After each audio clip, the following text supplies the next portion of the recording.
again. Just a really warm welcome to everyone. Good afternoon, and a really warm welcome to the third of our special Housing and Communities Research Group seminar series on where next for public housing. And today, as you'll know, today's seminar is entitled Inform, Empower, Engage, and it's about the creation of the Charter of Rights with residents in support of exempt accommodation in Birmingham. I'm just delighted to see so many familiar faces and names and lots of new ones as well.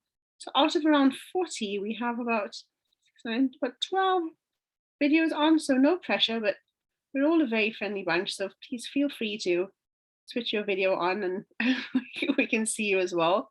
Thank you. Thank you for that. Yes, if you're having lunch, there's no problem as well. Great. So in terms of the program for today, I'm going to introduce our speaker and guest speakers shortly.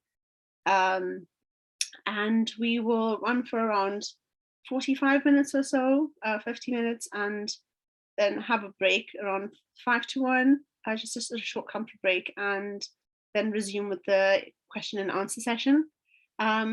You might have seen the little Zoom pop up to say that the session is, oh, thank you, lots of windows. Thank you all. The session is being recorded, so that will be for the presentation part and not for the question and answers. So just to let you know about that.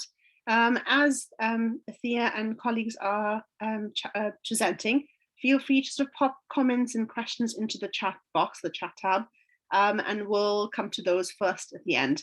And again, for the question and answers, we'll use little Zoom hands and all of that. So I think that's it with the online housekeeping. So I will just briefly tell you a little bit about this morning's seminar and introduce our speakers.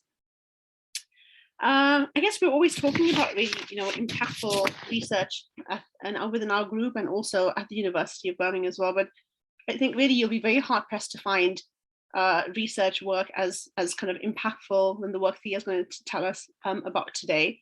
The Charter of Rights is a culmination of really extensive research work conducted by Thea about the non-commissioned exempt sector from around 2016 or so.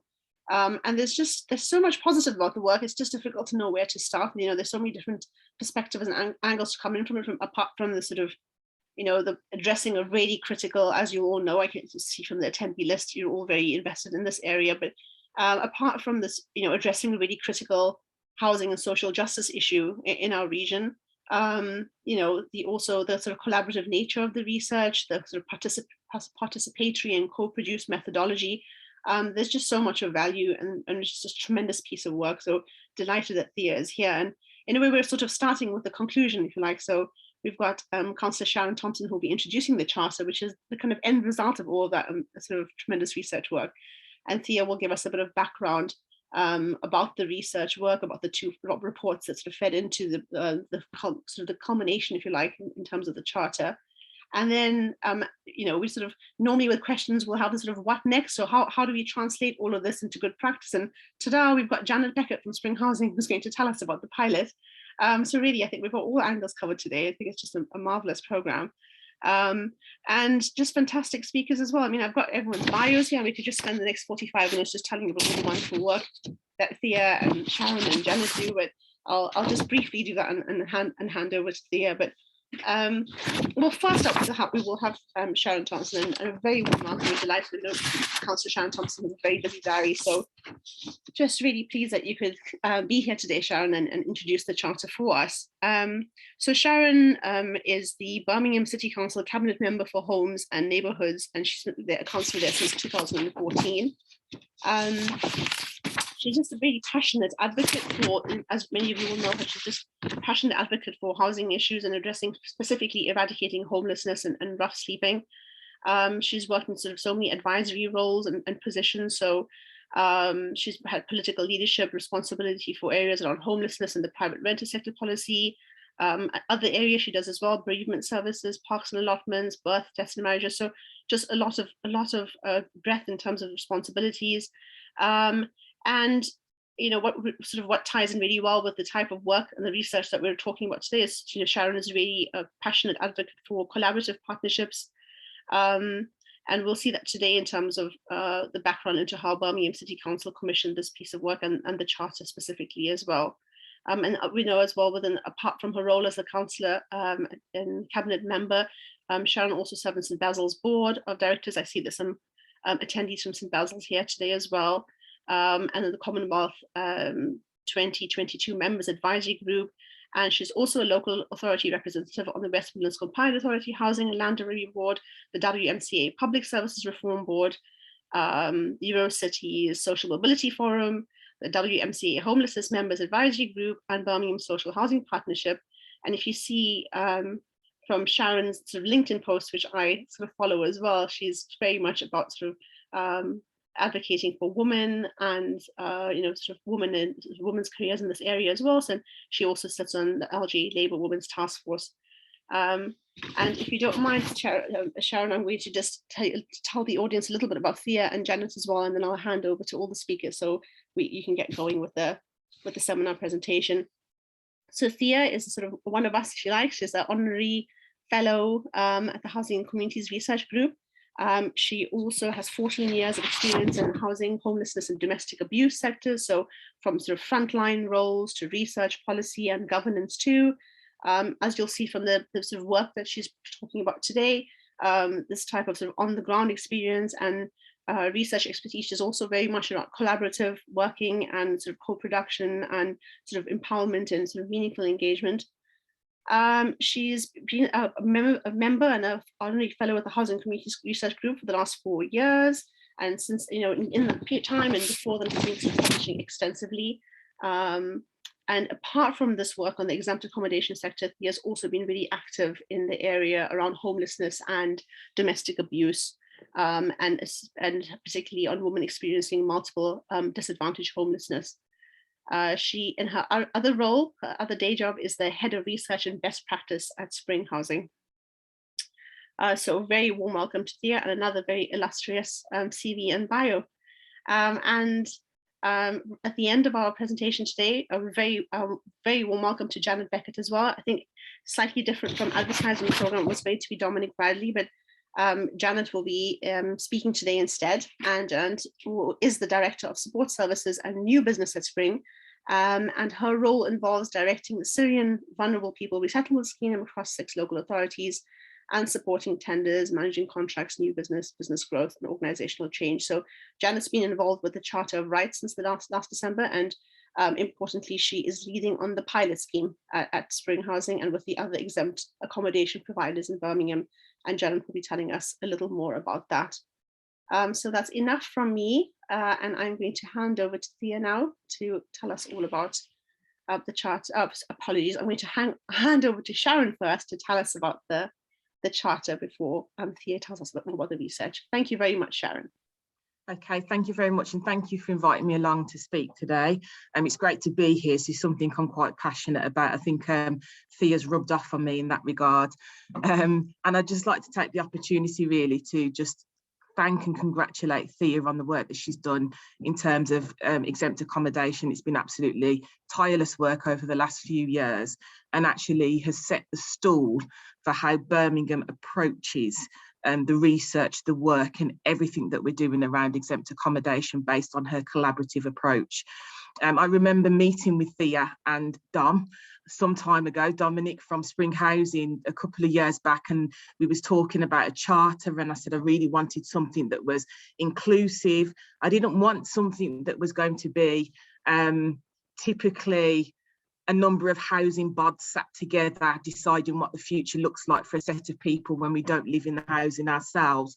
I wanted it to make sure that it actually included the voices of people who have lived through the pathways of living in exempt accommodation. And I think that's what made it so special that Thea was able to work with over 50 people to support that process and make sure it came out the way that it did. And I don't think it would have come out the way that it did had we not included those voices within that piece of work. And I guess I need to go a little bit back to the beginning around exempt accommodation. Exempt accommodation is something that's a growing issue in the city.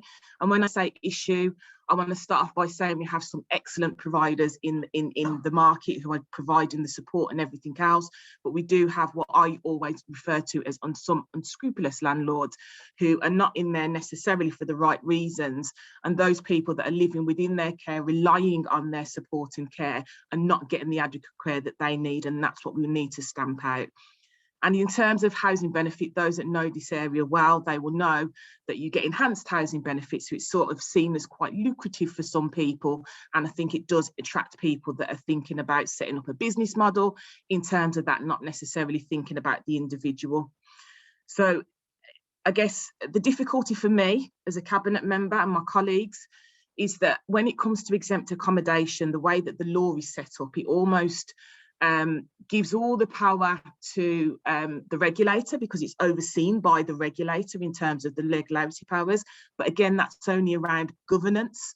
It doesn't really concern itself with the impact on local communities and the growth of exempt accommodation. So we're seeing huge amounts of growth across the city, and we have limited of what we can do because exempt accommodation is exempt from a number of planning rules, which includes Article 4, which includes selective licensing, a number of planning rules, so that they almost jump the field and don't need to come to us in some regards until they start applying for housing benefit. And again, it's individuals' housing benefits. So there's not a lot of power that the council has, but we are going through structural change because we want to make a difference and improve. So we are one of the 5 that you're going to hear about, 5 councils that have been involved with the pilot, which you will hear about a little bit later. And the pilot, the evidence from the pilot, we will be giving to MHCLG for them to look at what national changes need to be made in terms of legislation. But it's also enabled us to do bits of work that we couldn't do previously. So we've been able to do more inspections on providers and properties and review more housing benefit claims. That has resulted in actually us managing to claw back a lot of housing benefit. It's also enabled us to do more work around antisocial behaviour, because there's huge impacts in local communities where there's lots of these properties on one street. So there's a lot of work being done through antisocial behaviour, and we have actually recruited or seconded a police officer in this that looks at organised crime that might be taking place in the market. But the aim also is definitely about the individual that are living within exempt accommodation, and that's why we wanted to do the Charter of Rights, because we was often finding they didn't understand what their rights were, they didn't particularly know, and we needed to make sure that they did know where to go if something was going wrong and what they could ask for. But following on from Thea's work, that meant that we also then looked at a quality assurance framework, which turned the lens on the provider actually and looked at where their referral agencies were coming from and making sure that they were meeting a standard that we felt that they should be meeting in Birmingham. But I think one of the most extraordinary things that have come out of this, and again, this is thanks to Thea's work, is actually the council's approach to how we're going to look at exempt accommodation. So what we've done now is we've got a scrutiny review that's going on, and we've invited people from the public, people who are providers. We've invited people who have lived in exempt accommodation to provide information and evidence about that. So it's been really collaborative, moving on from what Thea did and that approach. And there's a number of people on this call who are part of community groups who do a lot of research when it comes to exempt accommodation, and we are actively hoping to work with them better. So I know that Barry Toon's on the call, and Anne Wackett, and a number of other people that have been in my inbox regularly about exempt accommodation. And what we have been doing is actually been working with them and saying to them, okay, you guys get the evidence and the things that you're looking at, feed that through, and we'll review it, and we'll see if we can help us to make things better and change things. And now we've got a citywide group of residents from different groups that come along, and we're going to be doing that bi-monthly so that we can discuss some of the issues and some of the research that's been doing and what we're going to do moving forward. The main aim for us in Birmingham is to drive out poor practice, poor providers out of the market. That's not welcome in Birmingham. Drive up standards for individual. It shouldn't matter who your landlord is or how many properties they have. you should have a good standard and a good experience, and making sure that those that don't have that good standard and experience can come forward. We want to drive out the antisocial behaviour, and when I say that, I don't just mean what's spilling on local community streets. I'm talking about what's going on inside properties as well, because this is some of our most vulnerable people in society that are being marginalised, picked on in some regards, and I've heard some horror stories. And again, the final bit is we haven't got many powers. Communities are sick of me saying to them, I haven't got any powers to do anything. So that's why we're extensively lobbying the government to change the rules, particularly around when it comes to housing benefit. They say more than minimal amount of support. What does that mean? We need more stronger definitions around care and support.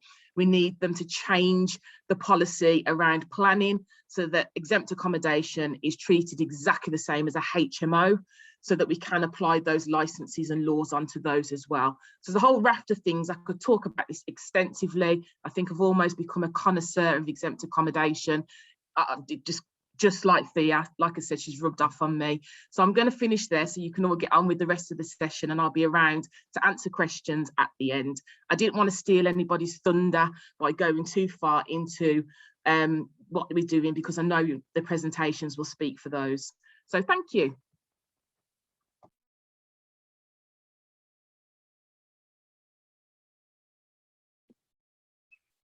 Thanks so much, Sharon. That was brilliant. That was we're going to hand it over then to Thea then for the presentation. Are you going to? Yeah, I'll just load my presentation. Bear with me. That was a really helpful introduction and overview. And now we'll find out a bit more about the background to the charter and some of the research. Thank you, Thea. So hopefully you can all see that. Thank you very much for that brilliant introduction, Sharon, and I'm so glad to hear how impactful the work's been for yourself personally, as well as throughout the city. So I am Thea Raisbeck, and I am an honorary research fellow, as Halima said, here at the Housing Communities Research Group, and also head of research and best practice at Spring Housing Association. And it is also today my 40th birthday, so I'm absolutely honoured to be celebrating it in style with you all today. So I'm going to talk instead about this Charter of Rights that we've created by, with and for residents of non-commission exempt accommodation, which, as if you heard, was commissioned by Birmingham City Council, massively spearheaded by Councillor Sharon Thompson, and with Spring Housing as the delivery agent, and I kind of oversaw through the entirety of that project. So I'm going to talk to you a bit today about some of the background to how we got to this stage of the Charter of Rights being commissioned, some of the detail around that concept of rights, some of the aims and aspirations for the project as it goes forward, and also somewhat widening the lens a little bit towards the end, just to talk about some corresponding kind of policy and strategy reforms that were starting to be in motion as we were creating the Charter of Rights, and have continued so, particularly along the lines of kind of resident engagement, involvement and empowerment, which of course forms the nexus of the project that we created. So without further ado, just going to talk to you briefly now about why this Charter of Rights was commissioned. So obviously, Councillor Thompson's gone into a little bit of detail about kind of what a big and growing issue exempt accommodation is within Birmingham. And I'm just going to talk about why particularly the Charter of Rights was created, and when we kind of took the approach that we did with it. So exempt accommodation, I'm sure as you're attending today, you at least have a vague notion of what exempt accommodation may mean, but kind of for the sake of clarity, I'm just going to very briefly, because of course time precludes me from going into much detail about what is a very vast, multifaceted and complex issue. But said, just for the avoidance of doubt, exempt accommodation, it is actually within the housing benefit and latterly universal credit regulations. And what that means is that if a provider of accommodation is giving their residents a level of care, support or supervision, that actually entitles the claimant and of course the landlord or provider to rental yields that are often vastly in excess of private rented sector local housing allowance rates and often general needs social sector rents. And so this is a long established, 25 years plus now, largely unchanged regulations that were there and brought into motion to account for largely the housing related costs of providing this level of care, support and supervision to often very vulnerable, high needs or marginalised claimants. But as what we've seen and particularly in Birmingham, growingly across the country, these very loose, very liberal, as Sharon mentioned, more than minimal care, support and supervision, which is all that really is the clarity within those regulations, can bring with it a wealth of problems, some unintended consequences. Those provisions can be subject to quite liberal, subjective, lax interpretation, and in some cases exploitation. So really within Birmingham, there was growing concern about what this actually meant for the sector and the city, and largely what it meant for people who were accessing this type of accommodation and living in it day to day. And so back in 2018, Birmingham Safeguarding Adults Board commissioned a report. So that was authored by myself in conjunction with Spring Housing and the Housing Communities Research Group. And that was really the heart of that piece was around these notions of risk and the risks to the safety and well-being of individuals who were accessing and living in this accommodation. So really trying to quite exploratory, looking at the policy, practice, systemic and legislatory environments, and really trying to drill down to how and why there were these perceived risks to residents living in this accommodation. And so we followed up that report with one called Exempt from Responsibility that was published towards the end of 2019. And that was commissioned by Commonwealth Housing. And again, Spring and the Housing Communities Research Group collaboratively with myself researching and authoring the work. And that really allowed us to expand and enhance that lens that we established within the safeguarding report, and to bring in those notions of social injustice and to really start to kind of drill down and pick apart what was happening for residents within that social justice lens and rubric, and to start to take that lens into a bit more of a kind of nationally applicable level, and also to look at those areas of improvement and reform and what could be done with the situations as we were finding within the reports. And you know, I'm kind of endlessly happy that both of those reports, and particularly the Commonwealth funded report, have had and continue to have at both local and national level quite significant impact. There are a wealth of findings and recommendations within both of those reports, but largely the ones that pertain to the Charter of Rights and really form kind of the underpinning of why the work was commissioned and why we took the approach we did. So the first one was this really strong sense that there was a lack of choice, understanding and control for residents, both from accessing point of origin to living day to day in exempt accommodation, and how that could often bring with it kind of common experiences of isolation, insecurity, that lack of privacy, control and autonomy, and how that could have in some cases, as Sharon said, you know, people do have very good productive lives with an exempt accommodation, but when it's not working as it should, those negative effects on mental health, on well-being and on safety. And key pertaining to the Charter of Rights, and very, very strongly, was this notion that there was a real lack of awareness of residents in exempt accommodation through from point of access to day-to-day living, of their rights, of their entitlements, what they should expect from this accommodation.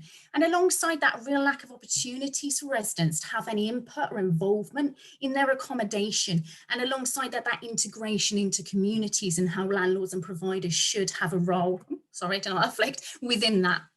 And so what I often say within this is that it felt and sometimes still feels like in certain contexts that residents are rarely part of the conversation. And by that, I don't mean that residents aren't at the heart and the nexus of a lot of these ongoing programs and processes of improvement, consistency and reform. But quite often, for a variety of reasons, we can fall into the trap as a sector of talking in and around and about residents, conceptualizing their needs and experiences without that concerted effort of really trying to bring them alongside collaboratively with us in that journey of processes of reform, improvement and engagement. And so before I go on to talk a little bit more about that notion of rights in the context of exempt accommodation and also how we created the Charter of Rights, I just wanted to pause and very briefly and just really kind of point to the fact that particularly since we started on this kind of long-term journey around awareness raising and in clarity around non-commission exempt accommodation, that there really has been something of an explosion in kind of awareness raising and activity around exempt accommodation. You know, a lot of stuff in the press, some of the headlines potentially generating more heat than light, but there really is definitely a different perspective and a different motion forward than there was even a year or so ago. We've also had private members' bills being introduced into Parliament that are largely driven by concerns around this type of accommodation. We've had the regulator of social housing prioritising engagement with lease-based providers of accommodation, social housing, quite often and usually using this exempt model. And it's important to note that within the Birmingham context, that makes up the vast majority of this market currently. We've also had the Charter for Social Housing Residents, or the Social Housing White Paper, and the National Statement of Expectation for Supported Housing, both of which we do really feel has kind of given some added momentum, and it's quite a fertile time in terms of these rights-based empowerment and resident-focused approaches, which our Charter obviously has at the heart. Certainly not where we need to be ideally, but it feels like, as I said, there's fertile ground and we were really on a better track than we have been for a very, very long time. And it's a momentum we are hoping we are going to hold. And so before I go on to talk about how we created the Charter of Rights, so those elements of co-production, just wanted to pause slightly and interrogate that notion of rights as it sits within our Charter of Rights and in the context of exempt accommodation, non-commissioned in particular, and within those Birmingham settings. So of course, as you're probably aware, charters or bills or statement of rights can be ones that are agreed, endorsed or mandated by government bodies, sometimes governments, or ones with significant influence and control, and can often have mandatory or legislatory weight and force behind them. But where you're also seeing more often, I'd say particularly within social policy context, third and voluntary sectors, and driven largely by a number of policy choices, and I deliberately do use the word choices, around welfare reform, increasing poverty and marginalisation, and also those issues of housing access, sustainability and supply, mean that there are growing number of statements or charters of rights created by campaigning or advocacy bodies to ensure that certain social groups have access to the information and resources they require, but also really to centralise and platform their needs and concerns within those contexts. So in one sense, you could say having an aim of empowering those groups as well as informing and supporting them towards their rights. And that's absolutely the end of the spectrum that our Charter of Rights sits within. But it is also important to note when we're talking about rights and the realisation of rights and how empowering someone with the knowledge of their rights can quite often become disempowering if those rights cannot be realised in their day-to-day context. It's important to note, and of course we've kept that at the heart of the creation of the Charter, that, as Councillor Thompson touched upon really well in her introduction, the exempt sector, particularly the non-commission exempt sector, suffers overall from what I've termed in the research reports an accountability deficit. So what we mean by that is that those avenues of recourse, redress, control, oversight, monitoring and transparency just aren't there, or aren't there with the robustness that we would need, like or want, particularly for the increasing levels of marginalisation and vulnerability we're seeing for people who are accessing this type of accommodation.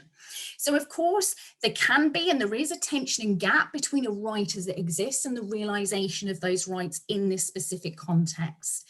But it's important to note within our Charter of Rights that we use a definition of rights that sometimes does encompass some of those legislative or policy dimensions, but it much more encompasses social justice dimensions. So it has that aspirational and standard setting aim and the platforming of residents' needs and rights, just as much as it does of pinpointing policies that you may be able to enforce certain behaviours through. So of course, admittedly, a lot of the rights are based on much more abstract, universal or human rights-based principles. So notions such as equality, fairness and dignity, and probably terminology in terms that we don't necessarily use as much as we could or should, particularly when we're talking about homelessness policy or supported housing policy. So we're really hoping that our approach we've taken through the Charter can be a good platform for that to be pushed forward as policy objectives around supported housing and supported housing oversight. But regardless of all those concerns and tensions, retaining that terminology of Charter of Rights was centrally important for our co-creators. So those individuals with lived experience, it was meaningful for them. It gave them confidence on that symbolic notion that, you matter. They'd never heard the terms rights or had their experiences kind of centralised in that type of way before. So it was really centrally important for us, despite some of those caveats, to keep that terminology of Charter of Rights as the headline and front and centre stage of our work. And so the process of creating our Charter of Rights, as I'll tell you shortly, there are two outputs from this project, but first I'm focusing on the Charter itself, which was created with and for residents of exempt accommodation. So right from the start, from concept, engagement and development phases, we were very, very clear and keen. And as Councillor Thompson said, we had those conversations, you know, many kind of months before we actually created and were commissioned for this piece of work, about centralising that residents' voice, participatory and collaborative approaches. So we really wanted to make sure that it was an iterative, open and trusting relationship, and there was, as far as possible, that balance of power in terms of that co-creation process. And so residents, participants, you know, were consulted and worked alongside us at every step of that process. And that was to ensure more than anything that the final product was meaningful, useful and accessible for what you might term those end stage users. And so initially, right at the start of our process, we held 5 workshops across the city with people with lived experience of exempt accommodation. And so these were very open, very experiential, really scene setting, starting to develop that trusting relationship and the frameworks of how this co-creation or co-production would actually play out in the ensuing months. And right at the start of our process, in those early stages, we actually had 2 independent consultants that came on board and led those workshops. And that was very, very important for us, not least due to the fact that exempt accommodation is a very, very hot topic within Birmingham. Going back to that idea of centralising resident voice and residents often rarely being part of the conversation, we wanted to truly ensure we were listening to what residents were saying to us, rather than impinging our own notions or preconceived ideas about what they might want or what this end product would look like. And I always use myself as an example. You know, I've been kind of reading, researching, writing, thinking, sometimes sleeping and breathing exempt accommodation for the last 5 years plus. With the best will in the world, there is, you know, a tendency that I will impinge my own notions and, you know, my own priorities and what I think should be done onto those initial open conversations. So having 2 consultants who had no knowledge of what exempt accommodation was, very little knowledge of working within those homelessness and supported housing contexts within Birmingham, really we hope and we felt allowed us to centralise that resident voice and make sure right from the start of this process and journey that they were at the heart of what we were doing. And so after we carried out those 5 initial workshops, we held 2 all-day drop-in sessions at BBSC in Birmingham. So the first one was November 2019. The second one we just managed to squeeze in, which I'm eternally grateful for, before the first lockdown in March 2020. And so the first all-day drop-in session, we essentially came back to participants. People could drop in throughout the day, stay for as long as they wanted and needed, starting to theme out and tease out the most important, the most salient points from those initial workshops, starting to draft how the rights might look, how we'd articulate them, and some of the experiences that we'd need to go alongside those, and also starting those early conversations about how this charter may be used in those real life settings.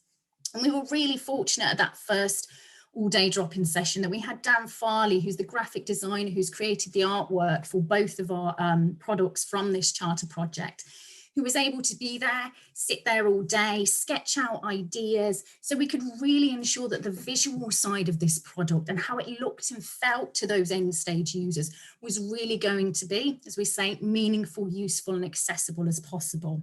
And I think that was certainly a learning point for myself in terms of co-production, co-creation, when you have an end stage product, that paying attention to that visual side and really having the kind of 360 in the round notion of what you were creating with individuals, not just gives them kind of whole ownership over the product and the process, but also that visual element and really how things look and feel and might be used and translated into real life settings.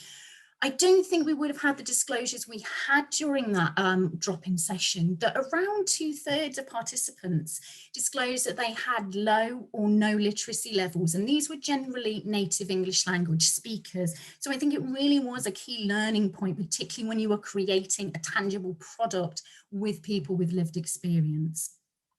And so the second all-day drop-in session, as I said, in March 2020, was really essentially we came back to our cohort of co-creators with a prototype of the Charter of Rights based on what we'd created together in the previous months.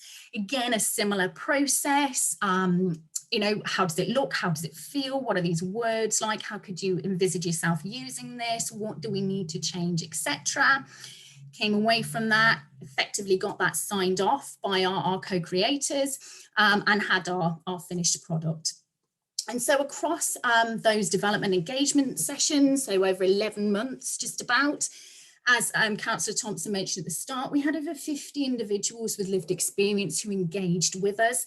Around half of those were there through the whole of that process, so both right from our initial workshops through the drop-in sessions, and some dipped in and out as and when they felt able to do so. And what we were aiming to do with the participants and the voices that we had within those co-production sessions was not to be statistically representative of all the demographic groups you may find in non-commission exempt accommodation, largely, but not only due to the fact we did not have the data available to apply any kind of robust methodology around that. But what we wanted as far as possible is to have representation and a voice from those social groups, the needs groups, if you want to use that terminology, that you're most likely to find in non-commission exempt accommodation. And so I always have to caveat what I'm going to say next by saying I am not an advocate of deficit-based approaches, of professionals impinging their own kind of top-down clinical notions of what people's needs are. So forgive me for doing it for the sake of clarity in this instance. But for example, we wanted to make sure that we had people and a voice and representation from refugee and migrant groups, women who'd experienced trauma and abuse, under 25s, people with experience of rough sleeping, substance misuse, mental health, criminal justice system, learning difficulties, etc. So that was really what we were trying to get through with the presentation and the representation of voice within our co-production group. And so the outputs that we have from this charter project, as I mentioned, there are two main outputs. So the first one is the Charter of Rights, which I've just described how we created that. So the charter, it folds down into a pamphlet and it can also be used as a poster. And we're hoping that this is going to be available to residents and prospective residents of exempt accommodation from a range of venues across the city of Birmingham. So not just your more typical or traditional or visible statutory and third sector organisations where people may naturally go for help, advice or support. And of course, not just exempt accommodation providers themselves, but also some of the more community, some of the more leisure-based settings. So we can ensure the reach of this charter is as wide as possible and is also reaching those groups that for a variety of reasons might not necessarily access more formalised forms of support or help.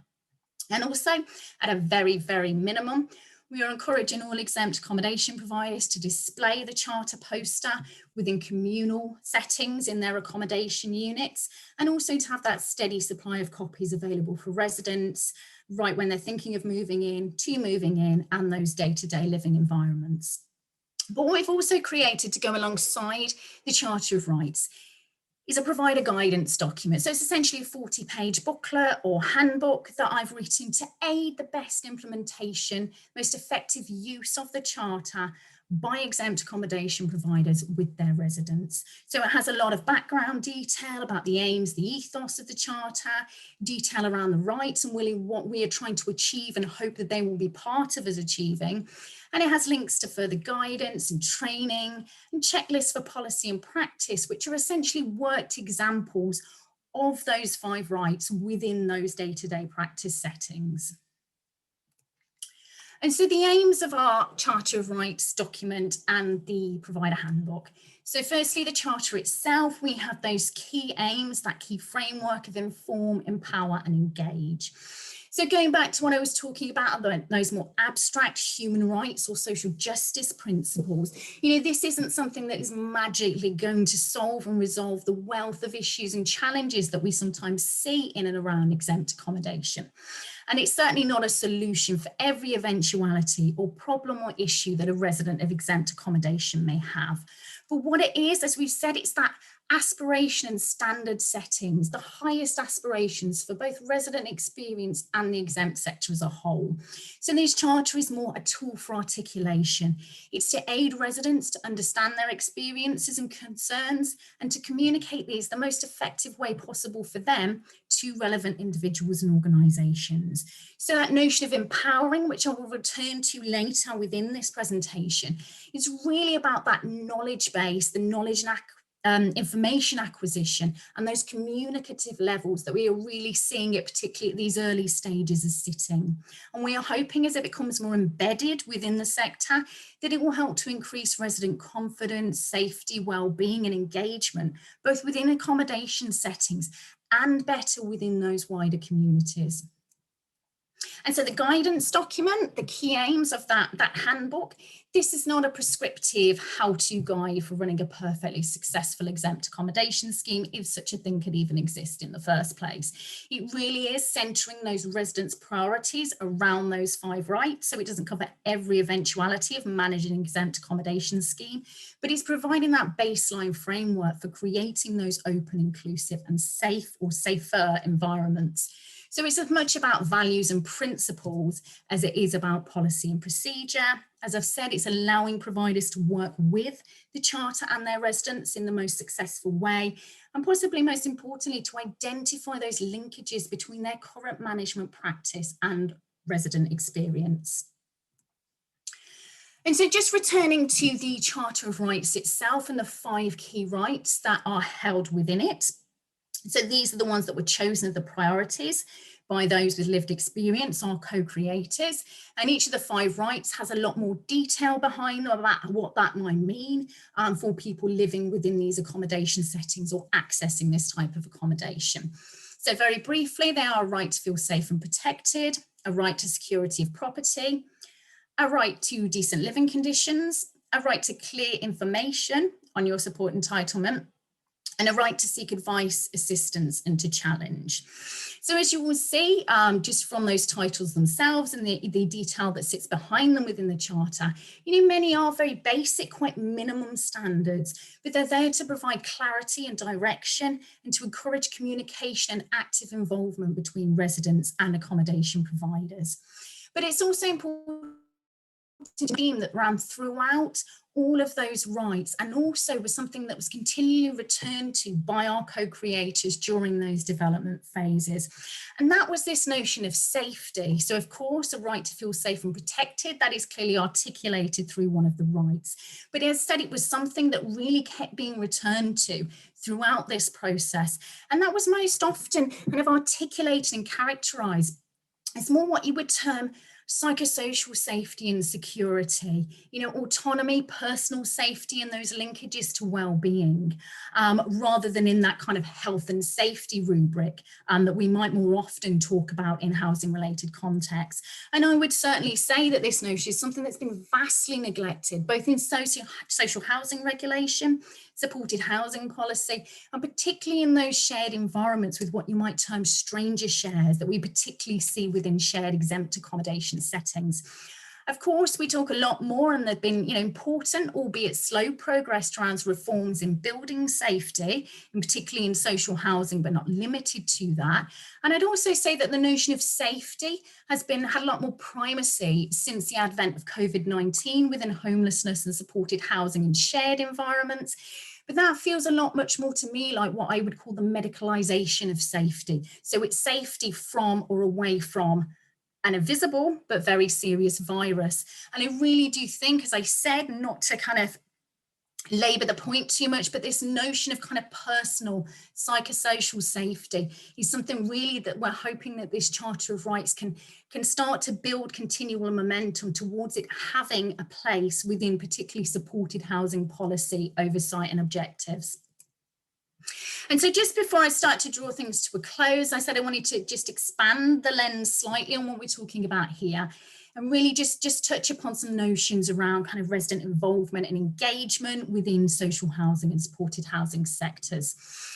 So what we could say is that over the last few years, there's been something of a reprioritisation of resident involvement or voice or empowerment following, over 10 years in the wilderness. I've got the little picture of the Toast House there, which is an acknowledgement of when the coalition government came to power, and the minister at the time said, the Tenant Services Authority, which had a lot more proactive involvement in this kind of these elements, was toast. It was a complete deprioritisation. Said a lot of the events of Grenfell have largely been a catalyst for this reprioritisation around resident involvement, voice and empowerment. And of course, the white paper itself, the Charter for Social Housing Residents, does focus a lot more heavily on this element. And I would say that was published a couple of months after our charter, but I think there's a happy accident in terms of the terminology, and again, how fertile the ground seems to be pushing these notions forward for the exempt sector.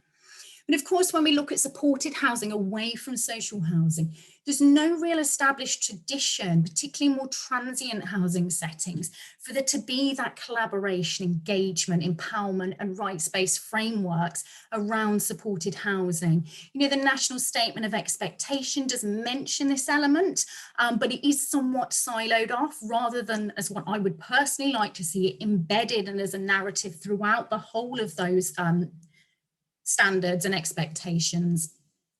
But it does, as I said, feel like an opportune time to push this narrative with the Charter as a foundation. But it's also important that we do keep returning to that notion of empowerment and what we mean and kind of the boundaries of that, particularly within this Charter of Rights. So as you're probably aware, with social housing regulation, the Supporting People Quality Assessment Framework, as was, and the white paper, all use these notions of empowerment and involvement, sometimes interchangeably. And it's often a key feature of kind of client involvement, strategies and policies for homeless, supported housing and social housing settings. But what do we really mean by that? Is it a meaningful terminology to apply to this, and how can we potentially move to a form of empowerment that really does what it kind of says on the box in terms of empowerment and that transfer of power?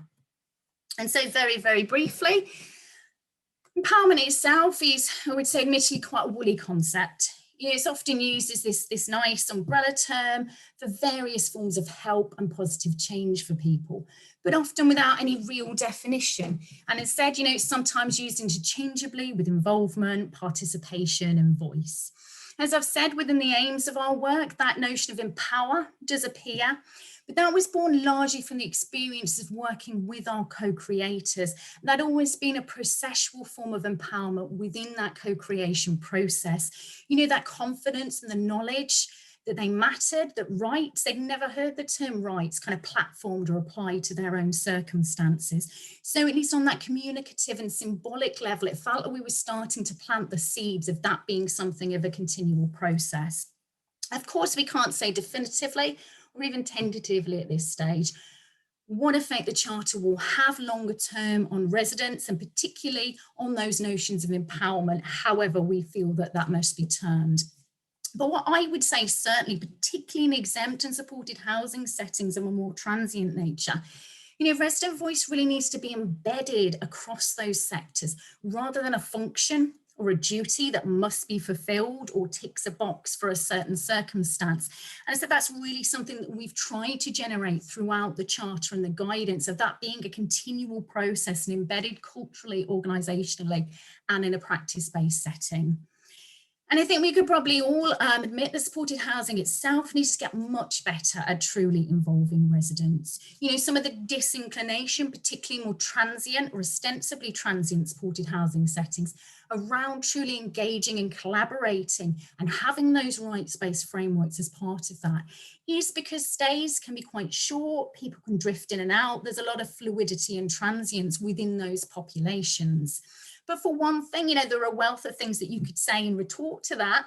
But I think one thing that we can say is the reality of our housing systems currently in terms of affordability, access, sustainability and supply. We know that people can be in this type of accommodation for much longer periods of time. It is their home and we need to get much better at affirming that to them. So what I would say with the Charter In terms of empowerment, and I'd say certainly this is very subjective and my own interpretation of empowerment, but if we really truly want to be empowering and have a transfer of power that isn't always top down and directed by groups with sometimes a vested interest in what is happening in and around exempt accommodation, we need space for those independent, collaborative, almost grassroots organising. And for that to be bottom up and consistent and separate from any policy and strategy or directives from groups, as I say, who have a vested interest in what happens with an exempt accommodation. But we're certainly hoping that the Charter is a really good step. It's a really sound basis for these types of notions to flourish going forward, and also for those notions of personal safety and psychosocial safety to be platformed far greater and front and centre of any future objectives around supported housing. And so finally, just to close before I hand over to the wonderful Janet, just a little bit about what's happened kind of in and around the Charter since we've published. So of course, not to reiterate too strongly, but it bears saying again, of course, this isn't a silver bullet. It's not going to magically solve anything in and of itself. But it is part of that wider and ongoing project around reform, improvement, transparency, consistency of practice and quality of provision. You know, it's already starting to have the Charter quite a prominent space within the city, both strategically and practically. And it has been endorsed by a range of prominent organisations and individuals, which, you know, is quite gratifying for myself and the co-creators that, you know, we've had that endorsement. But not just that, it really does give it an additional bite, we feel, in terms of the take-up and the involvement of exempt accommodation providers. As Sharon's mentioned, the Charter is a key part of the supported housing oversight pilot. The Birmingham are one of the recipients of that funding, and it features alongside the quality standards, complements and enhances those that BVSC have developed. The Charter is also listed as good practice in the National Statement of Expectation for Supported Housing. As Janet will go into shortly, it's been piloted through the Spring Housing's JQ Hub. We've had domestic abuse networks express an interest and keen to adopt some of the approaches and principles, particularly as it pertains to their individual and specific concerns around exempt accommodation for women and children who've experienced domestic abuse. We've also had ongoing interest from around the country about the Charter, particularly local authorities, people working with police and crime commissioners, looking at how they can adopt the principles or adopt the approach that we've taken. And that's particularly been areas who've been looking at regional approaches to what they're seeing as an emerging kind of bubbling pot that they feel may overspill into something of an exempt accommodation problem. And finally, just to close in my last final few words, I would say, even though this Charter of Rights was obviously commissioned in a very kind of firm context of supported exempt, non-commissioned largely accommodation, it is absolutely by no means limited to that. You know, its use, its utility, it is applicable to a range of supported housing contexts. You know, we really are hoping that it's something that the learning, the approaches and the knowledge and understanding that we've gained from this is something that really can be taken forward into those wider contexts. So that is all me done for today. I've just quickly flashed up my email address and my Twitter handle. If you're that way inclined, I don't really tweet very much, but anything that you want, any activity on there is always welcome. And of course, you can email Helena or the university if you have any additional thoughts or questions following the session. And I'm sure, I think they were in the initial send out around the content of the seminar, the links to the Charter and guidance, but of course I'm sure we can send that out again to you just in case you haven't had a chance to look at it already. But thank you very much, and I'm looking forward to engaging with you again in the Q&A. So thank you. Thanks, Thea. It's just excellent, and it's a tremendous piece of work. I just sort of think about the initial conversations a few years ago about sort of the sector and sort of where you've gone from then to now. It's just kind of awe-inspiring, really. But thank you for that really excellent presentation. Yeah, I'm going to hand over to Jeanette now. So, you know, we've talked about all the sort of aspirational and the sort of abstract concepts around social justice and the rights. It'd be interesting to hear, Janet, about sort of how this translates in the pilot in terms of the kind of operational frontline, sort of trying to adopt this and sort of deliver some of these aspects. So thank you, Janet. Thank you very much. I'm just going to share my screen now.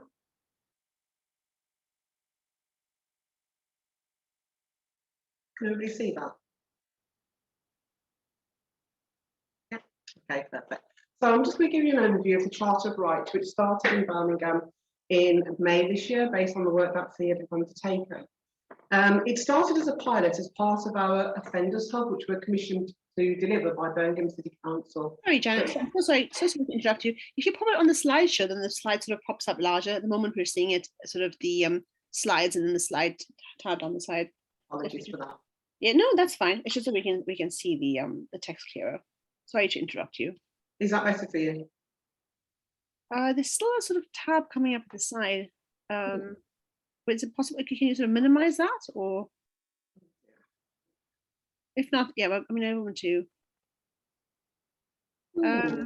If you display settings at the top, I'm not sure what window you've got on. I don't. No. I think not. I mean, it should be fine. I don't want to. Sort of, is that better now? It's showing as normal on my screen, so sorry. We're sort of we're seeing a sort of this slide, and then a sort of it takes up 2/3 of your screen, and then we've got the next slide in a sort of column on the side. Are you on slideshow mode? Yes. Yeah. Okay, let's just run with that. That's fine. I won't delete further. Okay, my apologies for that.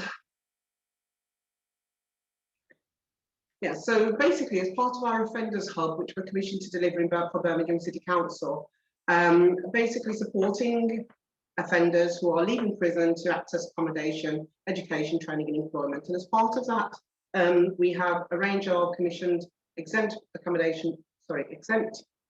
support accommodation providers who also assist us with accommodation upon release from prison. So at the moment, we have 20 different organisations signed up as part of the pilot, varying degrees of sizes from 15 units of accommodation to some of them over 200 units of accommodation. Some of them are very small exempt providers, and some of them are larger housing associations or managing agents for accommodation. Each and every one of them have been visited by Spring employees to check the accommodation, to check how customers' views and opinions are enlisted, and to basically to check that there are good providers of accommodation within the service. And we're having new providers join us on a daily, weekly basis in terms of going out, visiting, supporting them to raise their standards across Birmingham. As a starting point, what we wanted to do is assess how customers currently felt within those accommodation providers' services. And we wanted to benchmark where we were at the start of the pilot compared to where we are in 6 months' time. And the survey was distributed amongst the 20 different adoptees, and we received 104 responses. Largely, the responses are really positive, majority of them over 80% positive, which is, how do I say this? Based on the providers we're working with, that's kind of expected, and we may see a difference in that as it's disseminated wider to those providers that we're not currently working with and that we haven't assessed in terms of their quality and customer voice. The areas that we looked at in terms of the survey were around customer journey. So we wanted to know how were they being assessed, how were they provided with the choice of accommodations, were their immediate needs being met, the size, the type, the location of the accommodation. We looked at how they were moving into the new accommodation. So what sort of information were they provided with? What was the conditions of the property? How were they welcomed and received? Did they receive an induction? Did they know about safeguarding, complaints? And then we looked at their current housing situation in terms of safe mixes. So do they feel safe in the accommodation? Are there complaints and any issues around antisocial behaviour being addressed by the provider? Do they feel safe? Are they receiving the support? You know, there was this, you know, are they receiving support in terms of move on, in terms of advancement in their life, etc.? And are they involved in decision making, and are they generally satisfied with the accommodation provided? And then we left a scope for them to just tell us how they felt in terms of the support and accommodation provided. And a lot of the comments that we received were around complaints, antisocial behaviour, and additional support such as education, training and employment. Like I said, the majority of the responses that we received from residents, from customers, were largely over the 80% mark. The two areas that fell short of that mark were around move on accommodation, so supporting them bidding to move onto their own accommodation. Majority of the accommodation that the residents were in is shared accommodation. And then the other area was around their opportunity to get involved in decision making, which, as you heard from Thea's presentation, that's largely what the Charter of Rights is around: the customer voice, the customer choice, being able to determine and support and direct the type of support that they receive. And that came in at 70.79%. And overall, though, the satisfaction rate was at 91.11% across the responses that we received. It's say 79 there. We've since received 104, so we'll be doing a further analysis of that as well. It's really important to note that, you know, the customer survey, like I said, we're doing it at the beginning of the pilot and looking at the end of the pilot and looking at the distance travelled, looking at the difference that the Charter of Rights has, or hopefully does make, to individuals. And we do expect this to change fundamentally once it's broadened out to a wider cohort of exempt providers across Birmingham. In addition to the customer survey, we wanted to look at the infrastructure that providers had in terms of the Charter of Rights. And based on the good practice guidelines that Thea's provided, we provided a self-assessment. We didn't want it to be about the provider. We didn't want it to be about a tick box. We didn't, and it's not a mandatory requirement. But we felt it was really important to come together as providers to look at what works well for them, what they have got in place, and what they feel that they need support and direction in terms of improving their standards. And across the cohort of the 20, we looked at their self-assessment to look at the areas that they felt that they needed further improvements on. And some of those areas were around customer engagement, policy and procedures. There was a lot of discussion on the pressure of voids against risk assessments and individuals' needs, and how you manage that. And that comes in very closely in the conversation that we have with Thea in terms of safe mixes and making sure that people are placed in the right accommodation as opposed to placed just to fill a void, in essence. And we also looked at the linkage. All of these areas that the providers are identifying as areas for improvement for them are also quite linked in quite strongly with Birmingham City Council's training as part of the quality standards as well. We also met with some customers as part of the New Beginnings House that provides advocacy services for customers, and a lot of these customers were also involved in Thea's work initially in terms of the customer voice and shaping the Charter of Rights initially. We provided an update on where we were on the Charter of Rights, and they had some real concerns about the rollout of the pilot when it became wider than the pilot, and real customer engagement, how to really hear customers' voices and not just target the providers' voices in terms of how well they're providing service to customers, which we feed back in the best practice forums, which we held with providers on a regular basis, and we'll continue to meet with customers to get their input, and also making sure that the customer's voice is really embedded in what the providers provide, and how we can look at independent feedback from customers that are not deriving straight from the provider. So we'll be having face-to-face contact with providers, with customers and top points. We held our first best practice forum on the 20th of May, and what we wanted from that forum is just for providers to understand the breadth of what Birmingham City Council has undertaken in terms of exempt accommodation. So there were presentations based on the BBSC quality standards, which Thea's mentioned already. One of the three areas of the quality standards focus solely on residents' voice, residents' information provided to residents, residents being included in decision making within their providers, and that's a mandatory quality standards for exempt providers. So this dovetails very well within that.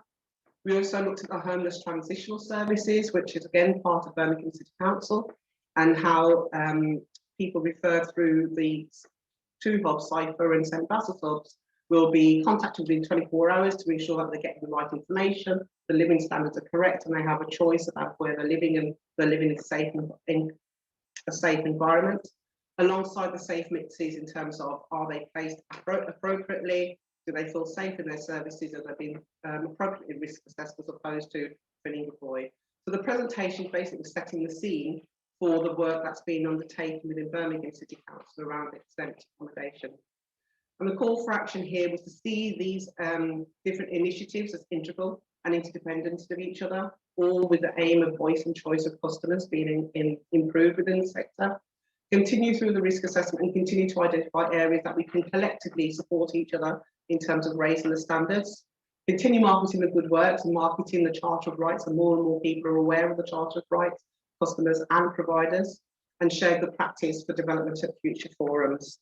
And one of the other areas is obviously ensuring that customers' voices are being heard throughout this.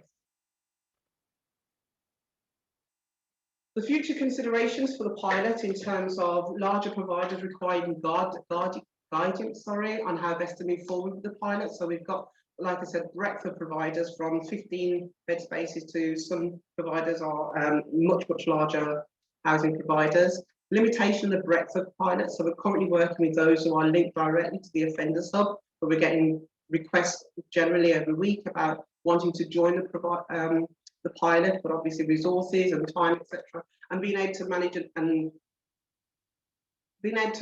and ensure quality of those that are adopting the Charter of Rights, and that we're not just signing people up for the sake of signing up, because they may feel that by signing up they get more referrals, and that's not what the Charter of Rights is about. Consolidating how we move providers from adoptee to good. At the moment we are at adoptee stage and we're working with providers to move them to good. What does that look like? How do we ensure that customers' voice determine that an adoptee becomes a good, and it's not just because a provider has ticked boxes for that. Access to additional funding for best practice leads, and tight practical linkage into the quality standards and housing transitional work. The Charter is improving. We are getting, like I said, nominations on a weekly basis. We are talking to the West Midlands Combined Authority around regional adaptation of the Charter. And Thea's already mentioned the domestic abuse network and the fact that it's within national expectations for supported housing. So it is really early days still in terms of the Charter. It is evolving according to provider needs. So, for example, we've already had providers come in and ask for guidance and support in terms of better complaints policies and procedures, better access for providers. We've had quite a few discussions with various providers around risk mixes and how to manage that versus their voids. And yes, so early days. We'll hopefully be able to update you in the future. Does anybody have any questions? Or